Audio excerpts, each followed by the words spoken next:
বাচ্চা আমার ভাইয়েরা, সে যুগে মহিলাদেরকে, ছোট ছোট কচি কচি মেয়েদেরকে হত্যা করে দেওয়া হতো।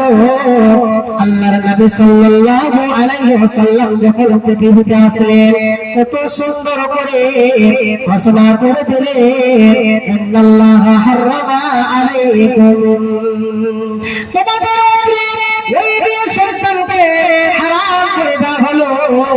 তোমরা ছেলে মেয়েদেরকে হত্যা করতে পারবে না, ছেলে মেয়েদেরকে তোমরা মারতে পারবে না।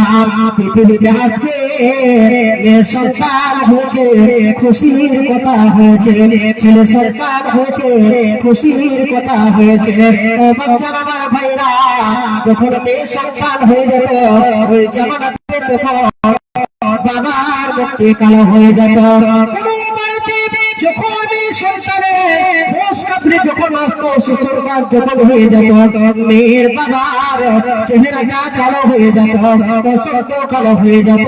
বাচ্চারা আমার ভাইরা, কিন্তু বন্ধুরে আল্লাহ রাব্বুল আলামিন ঘোষণা করে দিলেন যে কখনো তোমরা মেয়ে সন্তানকে হত্যা করবে না।